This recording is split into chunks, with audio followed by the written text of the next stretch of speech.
Hello friends, स्वागत है आपका करंट एजुकेशन फेयर में। तो आज हम बात करेंगे चतुर्थ श्रेणी कर्मचारी भर्ती 2025 की, जिसने हमें रामबाण सीरीज स्टार्ट कर रखी थी। उसका ऐतिहासिक महत्वपूर्ण घटना की हमारी तीसरी क्लास है।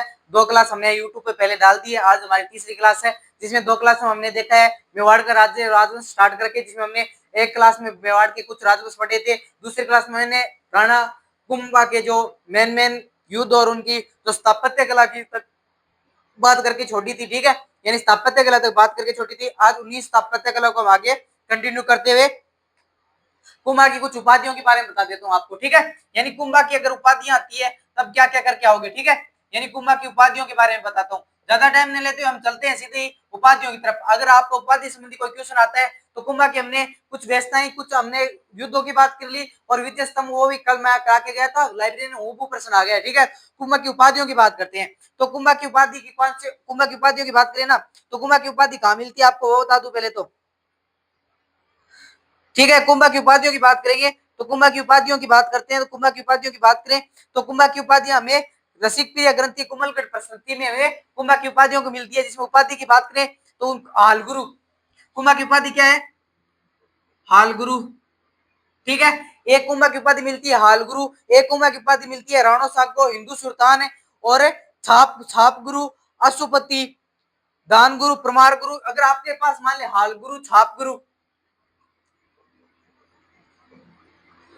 हाल गुरु छाप गुरु हो गई। ठीक है,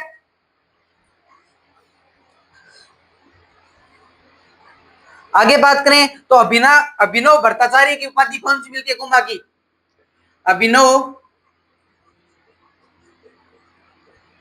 अभिनव भट्टाचार्य की उपाधि भी हमें किसकी मिलती है? कुंभा की मिलती है। ठीक है, गजपति भी हमें किसकी उपाधि मिलती है? गजपति। गजपति भी इसकी कुंभा की मिलती है। ठीक है, दान गुरु, शैल गुरु भी इसकी मिलती है। दान गुरु और शैल गुरु। ठीक है, यानी आपके सामने कुंभा की उपाधियों की बात करता हूं मैं। यानी कुंभा की उपाधि की हमने कुंभा की विजय स्तंभ की बात कर ली। विजय स्तंभ ने किसे राजस्थान पुलिस का प्रतीक माना जाता है, माध्यमिक बोर्ड का पुलिस। अभिनव भारतीय जो बोर्ड है उसका भी इनको माना जाता है। अभिनव भारतीय बोर्ड के कारण भी इनको अभिनव भट्टाचार्य की उपाधि भी इनके पास है। ठीक है, अब बात करें इनकी उपाधियां हाल गुरु, छाप गुरु, अभिनव भट्टाचार्य, गजपति, दान गुरु, शैल गुरु। ठीक है, यानी ये इनके क्या है?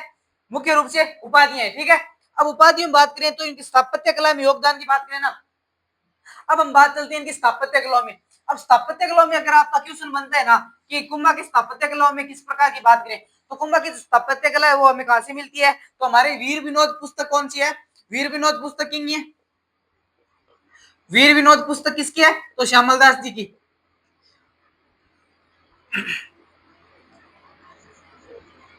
यानी श्यामल दास जी की हमारी कौन सी है? वीर विनोद पुस्तक कौन सी है? श्यामल दास जी। श्यामल दास जी वीर विनोद पुस्तक क्या कहती है कि मेवाड़ के 84 किलों में से 32 किले या 34 है, 32 किलों का निर्माण किसने कराया था? 32 किलों का निर्माण 32 किलो का निर्माण किसने करवाया था? तो कुंभा ने। ठीक है, यानी आपको वीर विनोद श्यामल दास जी की पुस्तक है, मोस्ट इंपोर्टेंट लगा लेना। मैं बार से फिर बार बार कह रहा हूं, अगर वीर विनोद किसकी पुस्तक है तो श्यामल दास जी की। अब वीर विनोद श्यामल दास जी कहते हैं कि अगर राजस्थान में 84 किले है ना मेवाड़ में, उसमें 32 किलो का ओनली किसका है? तो कुंभा के है। ठीक है, यानी 32 किले ओनली किसके हैं? तो कुंभा के है। ठीक है,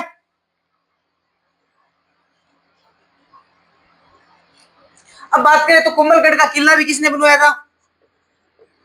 कोमलगढ़ का किला कहां पे? पहले तो ये बता दो, राजसमंद में। ठीक है, अब किसने बनवाया था? तो कुंभा ने। ठीक है, अब इसकी मान लीजिए वास्तुकार कौन था? तो मंडन। मंडन क्या था इसका? वास्तुकार था। ठीक है, यानी कुंभलगढ़ के किले का वास्तुकार कौन था? कुंभलगढ़ किले का वास्तुकार कौन था? मंडन था। ठीक है, अब कुंभलगढ़ की बात करें तो कुंभलगढ़ की जो ऊपरली मंजिल को क्या कहते हैं? कटारगढ़। ठीक है, यानी कटारगढ़ किसको कहा जाता है? कुंभलगढ़ के जो ऊपरली हिस्सा है ना, ऊपरी भाग को उसको कहा जाता है कटारगढ़। कुंभा का निजी आवास था, यानी ये कौन सा था? कुंभा का निजी आवास कौन सा था? तो कुंभलगढ़ की जो ऊपरी मंजिली था उसका कुंभा का क्या था? निजी आवास था। ठीक है, यहां से देखकर क्या करता था? यहाँ कुंभा ने मेवाड़ की आंख बताया गया था, इसको मेवाड़ की आंख कहते हैं इसको। ठीक है। अगर आपको पूछ ले जाए मेवाड़ की आंख किसे कहा जाता है, तो आप बता देना मेवाड़ की आंख किसे कहा जाता है। तो मेवाड़ की आंख कोमलगढ़ के ऊपरली कटार की जो ऊपरली मंजिली थी उसके जो ऊपरला भाग था उसको क्या कहा जाता है, वो मेवाड़ की आंख कहा जाता है। ठीक है, यानी मोस्ट इंपोर्टेंट क्वेश्चन है ये। अगले क्वेश्चन की बात करते हैं। अगला क्वेश्चन आपके सामने कौन सा है, कुंभा संबंधित अचलगढ़ किले का निर्माण पुनर्निर्माण किसने करवाया था, यानी अचलगढ़ किला कहां पे रहती है बताओ।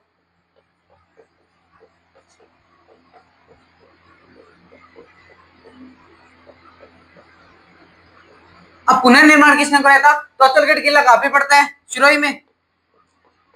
ठीक है, और इसने निर्माण किसने करवाया था, तो कुंभा ने करवाया था।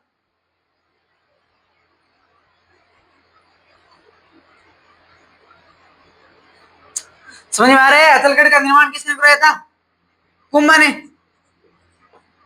ठीक है, अब इसमें मुख्य रूप से बात करें तो बसंती, माचाण और बेराठ या कोतल दुर्ग, ये भीलवाड़ा, आमेर दुर्ग, कुंभ स्वामी मंदिर का निर्माण, चित्तौड़ में 3 किलों का निर्माण कुंभलगढ़, अचलगढ़, चित्तौड़ के किले श्रृंगार चौरी का निर्माण भी कुंभा ने करवाया था। ठीक है, यानी ये कुंभा के मेन किले हैं। ठीक है, जिन्होंने 32 में 84 किले, किसकी बात, 84 में से 32 किले कौन करता है, कवि श्यामलदास जी ये कहते हैं, वीर विनोद में श्यामलदास जी ये कहते हैं कि 32 में 84 किलो का निर्माण किसने कराया था, तो कुंभा ने कराया था। कुंभा की उपाधियों की बात कर ली, इन्हें मुख्य रूप से कुंभा की जो बात मेन बातें है ना वो हमने कर ली। ठीक है, अब कुंभा के बाद में हमारा अगला जो राजा कौन आता है, वो सांगा आता है। ठीक है, यानी सांगा के क्वेश्चन देखते हैं। राणा सांगा के क्वेश्चन मोस्ट इंपोर्टेंट क्वेश्चन है, राणा सांगा, राणा सांगा। ठीक है, यानी राणा सांगा की देखते हैं। तो राणा सांगा की बात करें तो राणा सांगा का शासनकाल कब होता है वो तो देख लीजिए। ठीक है, यानी उसके बाद मनते तो है संग्राम सिंह उदयकरण, उनकी बात करते हैं, बल्कि प्रमुख सांगा के जो प्रमुख है ना उनकी बात करेंगे।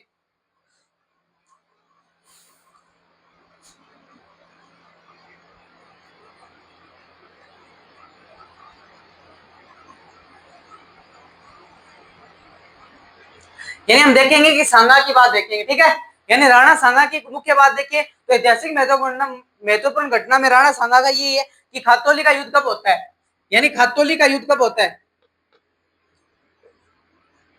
खातौली का युद्ध कब होता है,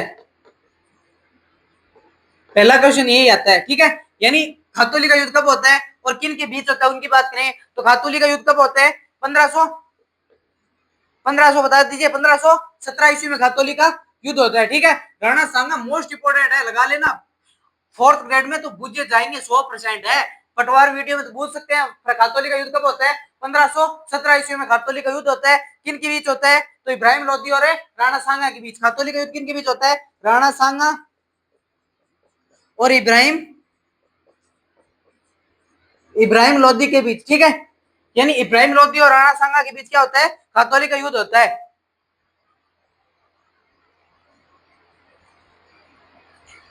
यानी ये 1517 में खातौली का युद्ध होता है। और आगे बात करें तो 1518 में किसका युद्ध होता है, बाड़ी का, यानी बाड़ी का युद्ध भी किसके साथ होता है, सांगा के साथ और इब्राहिम लोधी के साथ। ठीक है, यानी 1518, फिर 1519 में किसके साथ होता है, गागरोन,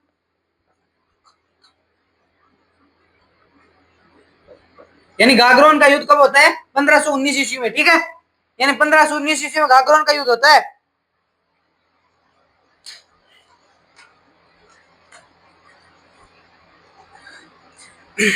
अब सांगा के मेन है ना, आपको युद्ध पढ़ने पड़ेंगे।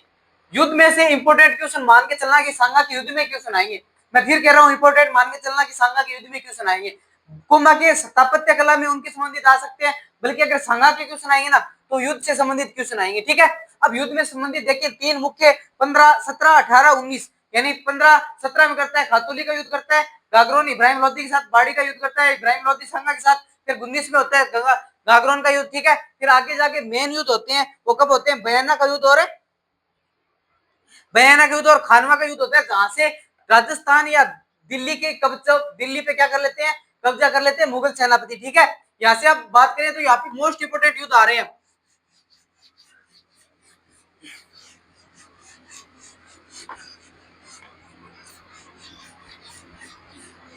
अब हम बात करेंगे मोस्ट इंपोर्टेंट, लगा लेना खानवा का युद्ध।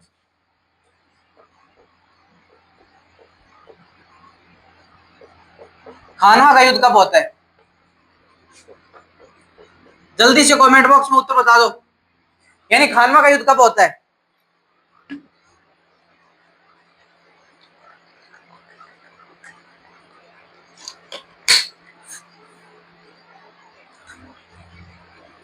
यानी खानवा का युद्ध कब होता है?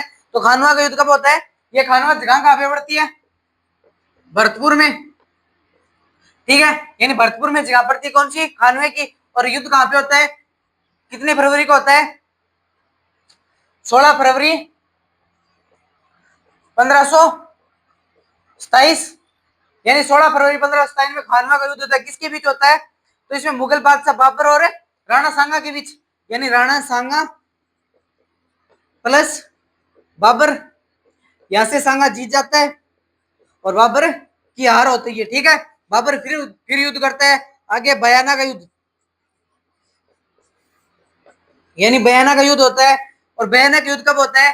तो एक महीने बाद, यानी मार्च 1527, जस्ट एक मार्च, 27 मार्च है क्या? 17 मार्च है, 17 मार्च, जस्ट एक महीने बाद होता है। 17 मार्च 1527 बयाना का युद्ध होता है। बयाना का युद्ध कहाँ पे होता है? बयाना का युद्ध होता है। बयाना का युद्ध कब होता है और कौन किसके बीच होता है? तो वही सांगा, ठीक है, और बाबर। ठीक है, इसमें बाबर जीत जाता है,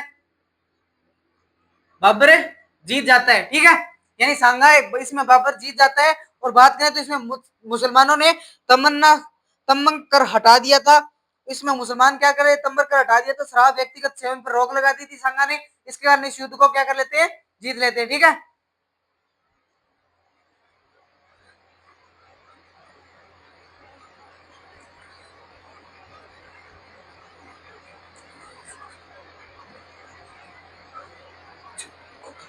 अब इसमें युद्ध में अगर बाबर जीता था तो इस युद्ध में आपके एक बुक में लिख रखी है, 10th क्लास वाली बुक में ये लिख रखा है कि इस युद्ध में किस बाबर ने कौन सी पद्धति का उपयोग किया था, उसकी बात कर लेते हैं। ठीक है, यानी बाबर ने इस युद्ध में कौन सी पद्धति का उपयोग किया था जब युद्ध जीता था? मुझे वो लग रही है तुगलम पद्धति है ना, यानी जो तुगलम पद्धति है उसका उपयोग किया था। ठीक है, तुलगम पद्धति, यानी तुलगम पद्धति का उपयोग किसने किया था? बाबर ने किया था। किस पे? जीत पे। ठीक है, यानी बाबर ने जब खान बयाना का युद्ध करते हैं उसमें तुगलम पद्धति का युद्ध करते हैं और वह शराब पीना छुटा देता है, एक दो कर हटा देता है। बयाना का युद्ध होता है राणा सांगा और यहाँ से सांगा युद्ध में हार जाते हैं और युद्ध मैदान को छोड़कर चले जाते हैं। ठीक है, घायल सांगा को यहाँ से कहा ले जाया जाता है? तो घायल सांगा को यहाँ से बसावा दौसा में लिया जाता है। यहाँ से इस खानवा के युद्ध में अगर घायल होते हैं सांगा, घायल होते हैं तो वहां से कहां से ले जाया जाता है? बसाओ गांव दौसा में पड़ता है। ठीक है, वहां से इनको क्या ले जाया जाता है और वहां पे ले जाकर इनका इलाज किया जाता है। बल्कि वहां से क्या करते हैं सांगा, उनको क्या कर देते हैं, यानी वहां से इनको ले जाया जाता है। ठीक है, अब सांगा की छतरी और सांगा की समाधि देखते हैं कहां बनी हुई है। मोस्ट इंपोर्टेंट है ये पर्सन।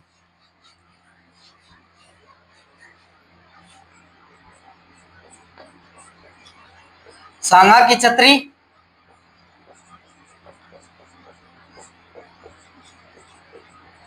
सांगा की समाधि। ठीक है, अब सांगा की छतरी कहां पे है? तो आपको पता होना चाहिए सांगा की छतरी कहां पे है? बसावा दौसा में। ठीक है, यानी बसावा दौसा में उनका अंतिम सांस निकले थे, वहां पे क्या उनकी छतरी बनी है। ठीक है, समाधि कहां गई थी? मांडलगढ़, मांडलगढ़ भीलवाड़ा में, मांडलगढ़ भीलवाड़ा में उनकी क्या है? समाधि स्थल है। ठीक है, मोस्ट इंपोर्टेंट लगा लेना।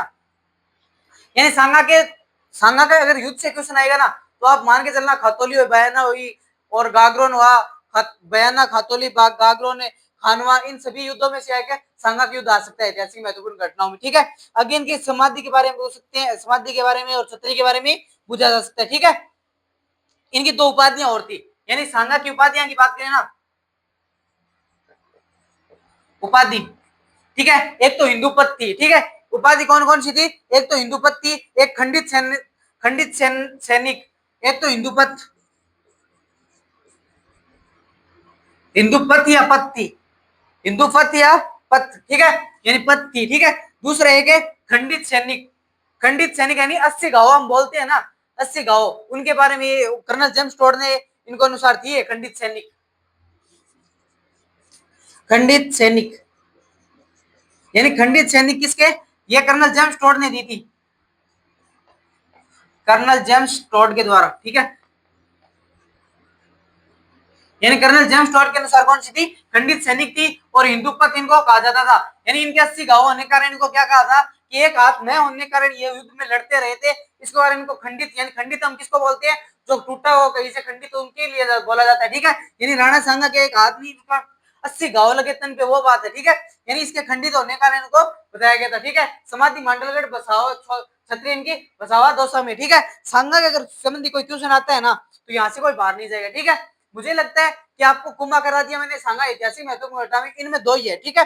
अब आगे हम बीच में ना थोड़ा अरमाड़ा के युद्ध देखेंगे बाद में, और बाद में कुछ महाराणा प्रताप के मेन टॉपिक देखेंगे, बाद में यहाँ से मुगल सेना महाराणा प्रताप के बाद ऐतिहासिक महत्वपूर्ण घटना में इतनी कुछ बातें शेयर नहीं है। फिर हम सीधे चलेंगे कछुआ चौहानों पे, सॉरी चौहानों पे बार बार राजस्थान कर्मचारी चयन बनाते हैं, ठीक है। कल मिलते हैं, जय हिंद जय भारत।